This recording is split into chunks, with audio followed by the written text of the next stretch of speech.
आज की डेट में हमारे आपके पास जो सोर्स है इन्फॉर्मेशन का वो क्या है? सोशल मीडिया से ही आदमी ले रहा है या टीवी को देख रहा है? क्यों सरकारें नहीं कहती हैं जब अफवाहें आप फैला रहे हैं, ये कर रहे हैं, वो कर रहे हैं, तो जब चीज़ें सरकारों के विरोध में होती हैं तो सरकार उसको अफवाह घोषित कर देती है। जब उसको सरकार को अपने पक्ष में दिखाना होता है तो सरकार उसको पक्ष में दिखा देती है। यहाँ बात यह है कि आप उसको देख किस नज़रिए से रहे हैं और उसको प्रेजेंट कैसे किया जा रहा है सबके सामने। क्या आज निर्भया जैसे रेप खत्म हो गए हैं? एक नहीं 1000 होते होंगे। आप कितना उसको मीडिया पे दिखाते हो? जिसको आप हाईलाइट कर देते हो हम मानने लगते हैं कि हाँ वो हाईलाइटेड है और वो हम उसको देखने लग जाते हैं कि हाँ भाई ये हो गया गलत। आप उठा करके न्यूज़पेपर किसी दिन पढ़िए, आपको उस तरीके की न्यूज़ें बहुत छोटे आखिरी कहीं किसी कोने में दिखेंगी। क्या ये सारी चीज़ें बंद हो गई हैं? कहीं बंद नहीं हो गई हैं भाई। न्यूज़ 24 किसका है? आप देखिए कौन सी पार्टी को सपोर्ट करते हैं। ठीक, NDTV की हम बात करते हैं तो किसको सपोर्ट करते हैं वो? तो हम लोग यही लखनऊ के जो ये इलाका है इसे चटोरी गली कहा जाता है। ऐसा मैंने कहा था आपको कि लखनऊ के लोग जो है खाने पीने के बड़े शौकीन होते हैं। यहीं पर हम लोगों से जान रहे थे 2022 के चुनाव को लेकर, लेकिन कुछ लोगों के अलग अलग जो है प्रतिक्रियाएं हैं। और मेरे बगल में बैठे हुए हैं वकील साहब हैं जो लखनऊ हाई कोर्ट में हैं। जब हम लोगों से बातचीत कर रहे थे इनका ये कह रहे थे कि लोगों को बेसिक जानकारी होती नहीं है और ज़्यादातर व्हाट्सएप जानकारी हो। तो वकील साहब है तो उनसे जानने की कोशिश करेंगे। मेरे सवाल भी हो रहे थे कानून व्यवस्था को लेकर, क्राइम को लेकर हो रहा, तो इनसे बेहतर हम जान सकेंगे। वकील साहब आपका तो पहले बहुत बहुत शुक्रिया कि आपने वक्त दे दिया हमें। बहुत बहुत धन्यवाद। और हम आपसे सवाल करें उससे पहले हम आपसे जानना चाहेंगे कि जब हमारी लोगों से बातचीत हो रही थी तो बेसिकली लोग जानकारी कम होती है, जैसा कि आपने कहा कि व्हाट्सएप की ज़्यादा जानकारी होती है, ऐसा बिल्कुल आप मानते हैं क्या? पूरी तरह से मान रहा हूँ। आज की डेट में हमारे आपके पास जो सोर्स है इन्फॉर्मेशन का वो क्या है? सोशल मीडिया से ही आदमी ले रहा है या टीवी को देख रहा है? कितने आज की डेट में लोग पढ़ रहे हैं या कौन जाकर के फैक्ट्स को चेक कर रहा है? जो उसमें बता दिया जाता है हम उसी को सत्य मान लेते हैं। कितना हम उसको क्रॉस चेक करते हैं कि वो सही है या गलत है?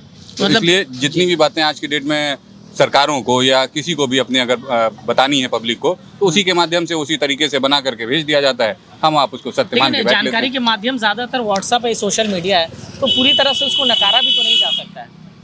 बिल्कुल बात सही है आपकी, उसको नकारा नहीं जा सकता, लेकिन क्या हमारा आपका ये फर्ज नहीं बनता है कि हमको उसको क्रॉस चेक करना चाहिए कि ये जो जानकारी हमें मिल रही है वो सही है या गलत है? क्योंकि आप अगर इस बात को देखें जा करके तो आपको मैक्सिमम परसेंटेज गलत जानकारी का ही आपको सोशल मीडिया पे मिलेगा। जिसको जिस हिसाब से उसको दिखाना है उस हिसाब से उसको पोर्ट्रे कर दिया जाता है, उसी हिसाब से उसको बता दिया जाता है। हम आप उसको मान लेते हैं और हम लोग उसको बिलीव कर आगे बढ़ जाते हैं। क्यों सरकारें नहीं कहती हैं जब अफवाहें आप फैला रहे हैं, ये कर रहे हैं, वो कर रहे हैं, तो जब चीज़ें सरकारों के विरोध में होती हैं तो सरकार उसको अफवाह घोषित कर देती है। जब उसको सरकार को अपने पक्ष में दिखाना होता है तो सरकार उसको पक्ष में दिखा देती है। यहाँ बात यह है कि आप उसको देख किस नज़रिए से रहे हैं और उसको प्रेजेंट कैसे किया जा रहा है सबके सामने। अच्छा वकील साहब एक चीज़ बताइए, चूँकि आप लोग वकालत करते हैं और कानून व्यवस्था को बड़ी नज़दीकी से देखते हैं, ये कहा जाता है कि गुंडागर्दी जो है उत्तर प्रदेश में जब से योगी जी की सरकार आई है ख़त्म हो गया है, गुंडागर्दी ख़त्म हो गई है, तो क्राइम का ग्राफ भी कम हो गया। तो क्या बिल्कुल ये इस हकीकत है या इसकी हकीकत के परे आपको लगता है? देखिए आप अगर उस बात को देखेंगे और पिछली सरकारों से कंपेयर करने लगेंगे उस चीज़ को तो उसके लिए तो सबसे अच्छा फैक्ट चेक ये है कि आप जाइए थानों पे और उन चीज़ों को चेक कर लीजिए। आज की डेट में या पहले के समय पे भी कितनी FIR लिखी जाती थी, कितनी नहीं लिखी जाती थी। ये तो आपको सरकारों का तरीका है कि कैसे उस चीज़ को दिखाना है, कैसे बताना है। गुंडागर्दी और जो इस तरीके की चीज़ें हैं ये तो कानून व्यवस्था आज से नहीं, शुरू से सबके साथ वही रही है कि हाँ जिसको जिस सरकार ने जब चाहा कि हमें कानून व्यवस्था को ठीक दिखाना है पब्लिक को, उसने उसको ठीक करके दिखाया है। केसेस की कहाँ कमी हो गई है? हर तरफ हर तरीके की चीज़ें हो रही हैं। मीडिया क्या आज निर्भया जैसे रेप खत्म हो गए हैं? एक नहीं 1000 होते होंगे। आप कितना उसको मीडिया पे दिखाते हो? जिसको आप हाईलाइट कर देते हो हम मानने लगते हैं कि हाँ वो हाईलाइटेड है और वो हम उसको देखने लग जाते हैं कि हाँ भाई ये हो गया गलत। आप उठा करके न्यूज़पेपर किसी दिन पढ़िए, आपको उस तरीके की न्यूज़ें बहुत छोटे आखिरी कहीं किसी कोने में दिखेंगी। क्या ये सारी चीज़ें बंद हो गई हैं? कहीं बंद नहीं हो गई हैं। तो बस हमारे आपको दिखाने का तरीका बदल दिया गया है। वकील साहब हमारे बगल में एक और वकील साहब, ये आपसे भी जानना चाहेंगे, जैसा कि सर कह रहे हैं कि जो है सरकार अपने हिसाब से चाहती है कि क्राइम ग्राफ कम कर देती है, बढ़ा देती है, वो सरकार पर डिपेंड है। क्या आप इस बात से सहमत हैं? बिल्कुल, बहुत अच्छी तरह से सहमत हूँ भाई। हमारे इस बात पे बहुत अच्छी तरह से है क्योंकि आप चले जाइए थाने में कितनी प्रतिशत FIR दर्ज हो रही है, आप ग्रामीण इलाकों में जाइए तब पूछिए आप। मेरा अपना मानना है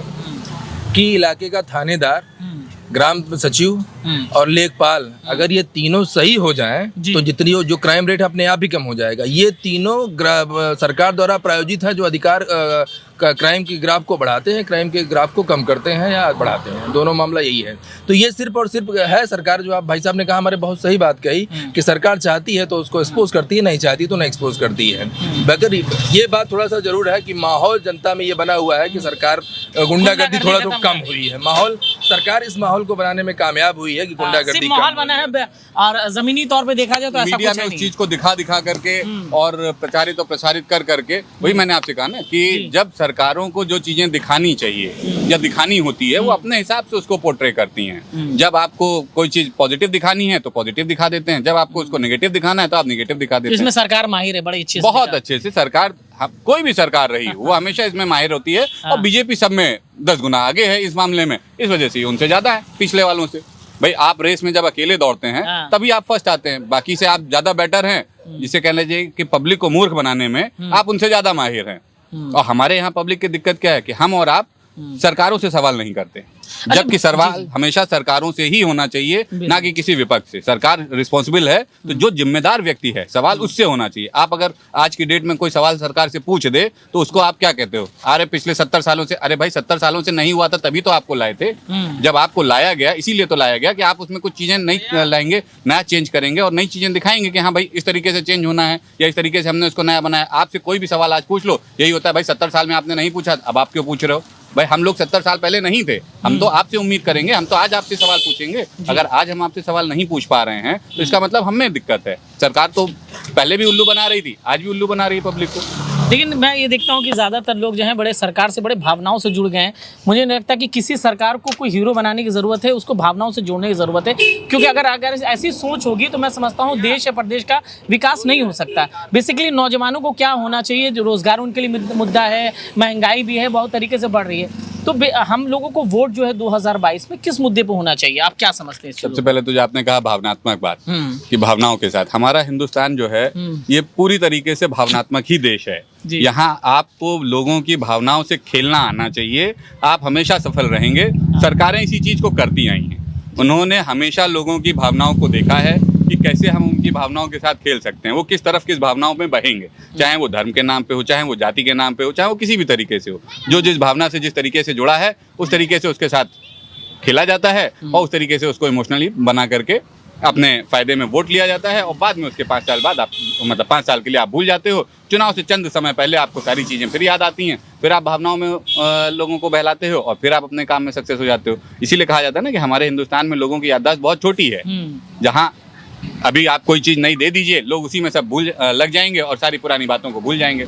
आप खुद ही उठा के देखिए, मीडिया ने रिया चक्रवर्ती का कितना केस उठाया, सुशांत की उसका कितना केस उठाया, शाहरुख खान तो अब आ गए हैं मान लीजिए। इससे पहले तमाम रोज सुबह शाम एक ही चीज दिखाते थे। तबलीगी जमात का कितना केस दिखाया गया। जितनी चीजें दिखाई गई उनके अपराधी आज की डेट में कहाँ हैं, या उनके कोई अपराधी ढूंढ के निकाले गए? कुछ हुआ? हमारे यहाँ की सारी पब्लिक भूल चुकी होगी। ओके, मैं एक आखिरी सवाल वकील साहब से कर लेता हूँ। वकील साहब, मैं आपसे जानना चाहता हूँ कि जब इस तरह की बातें जो होती है मीडिया की बात में कही जाती है कि मीडिया मुद्दे की बात नहीं करती है, जो छोटे मोटे मुद्दे हो तो उसको बहुत लंबे तरीके से उठाती है। उसी तरह जिस तरह से अडानी के पोर्ट से 11,000 करोड़ का चरस पाया जाता है उस पर कोई डिबेट नहीं होता है, और शाहरुख खान के लड़की के पास से 10 ग्राम या 20 ग्राम निकल जाता है चरस, तो उस पर मैं समझता हूँ 50 डिबेट हो गए, 50 तरह की बातें हो जाती है। क्या कहेंगे उसको लेकर? सर, मीडिया भी तो वही काम करती है जिसमें उसको फायदा है। टीआरपी के लिए सारा खेल है। आप उठा के देखिए, अडानी को अगर आप एक्सपोज करने जाओगे तो आप पूरे सिस्टम को एक्सपोज कर दोगे। और अडानी के पोर्ट पे आया कहाँ से, कैसे हुआ, उसका बेसिक क्या है, उस पर कितनी इंक्वायरी होगी या कितनी उस पर जांच होगी और वो कितनी मीडिया उसके पीछे लगेगी। शाहरुख खान के लड़के को दिखाने में आपको भी पब्लिसिटी मिल रही है, मीडिया को भी पब्लिसिटी मिल रही है, और सारी चीज़ें आप तमाम पॉलिटिकल उसको भी फायदे हो रहे हैं, तमाम एंगल हैं उसमें। तो इसका बेनिफिट मीडिया भी लेना चाह रही है। आप सारे मीडिया हाउसेज को देख लीजिए ना, जब तक आपके मीडिया हाउसेज भी निष्पक्ष रूप से पब्लिक की उसमें नहीं हो। आप देखिए, बिजनेसमैन सारे मीडिया हाउस चला रहे हैं, तो जिस बिजनेसमैन को जिस तरह जैसे फायदा है, आप सारे न्यूज़ चैनल्स के नाम ले लीजिए, आप उनके सबके पीछे के लोगों को निकाल दीजिए, आपको खुद समझ में आ जाएगा कि कौन किस पार्टी को सपोर्ट कर रहा है, कौन किस पार्टी का है। भाई न्यूज़ 24 किसका है? आप देखिए कौन सी पार्टी को सपोर्ट करते हैं। ठीक, NDTV की हम बात करते हैं तो किसको सपोर्ट करते हैं वो। ठीक, अब इसी में लिस्ट में आप सरकार के सपोर्ट के उसमें आ जाइए, रिपब्लिक भारत, जी न्यूज़, और क्या कहते हैं आपके रजत शर्मा जी वाला चैनल, तो सुदर्शन जितने हैं, तो सबने अपना अपना पाले बना लिए हैं कि भाई हमको जिससे फायदा मिल रहा है, हमको जिससे बेनिफिट मिल रहा है, जो हमको पार्टी क्या कहते हैं फंड दे रही है, हम उसकी गाथा गाएंगे और उसी के हिसाब से चलेंगे। पब्लिक भी उसी को देख करके सत्य मान लेती है। अरे भाई आप निकल करके उसको पीछे जाइए ना, देखिए तो उसके मालिक कौन है, कौन कौन उसको चला रहा है, कौन। अब रिपब्लिक भारत में आप देखिए किसका किसका कहाँ कहाँ कैसे क्या लगा हुआ है। आप अर्णव गोस्वामी जी से पूछिए, जितना उन्होंने बाकी के चीज़ों पे क्या बातें की उस पे नहीं बातें की, या जहाँ जहाँ क्वेश्चन उठाए उन्होंने, क्या आज वो दोबारा उनसे पूछ रहे हैं, पब्लिक को के सामने उन सवालों को लेके आ रहे हैं? क्या हुए उस भाई? रोज आप दिखाते थे उस चीज को, कौन सा केस वो दिखाया करते थे, तबलीगी जमात पे चिल्लाते थे और सिरे से खारिज हो गया सारा मामला, सारा खत्म हो गया। तो क्या हुआ इसका मतलब? तो आप उस टाइम पे एक नैरेटिव बनाना चाहते थे पब्लिक के लिए। पब्लिक भी हमारे यहाँ वही, जो आपने शुरू में एक सवाल कहा कि भावनात्मक रूप से आप उसको धर्म के नाम पे बहाना चाहो तो धर्म के नाम पे बहलेगी पब्लिक, आप उसको जाति के नाम पे बहाना चाहो तो जाति के नाम पे हो जाएगा। हम आप मुद्दों की राजनीति कभी करते ही नहीं है। ये चुनाव नहीं अभिमान है हमारा, बेफिक्र बेखौफ अंदाज है हमारा। भारत के सबसे बड़े प्रदेश उत्तर प्रदेश का चुनाव तय करेगा हमारे और आपका भविष्य। तो देखना न भूले मेरे साथ सिर्फ पूरी दुनिया पर आओ चले यूपी।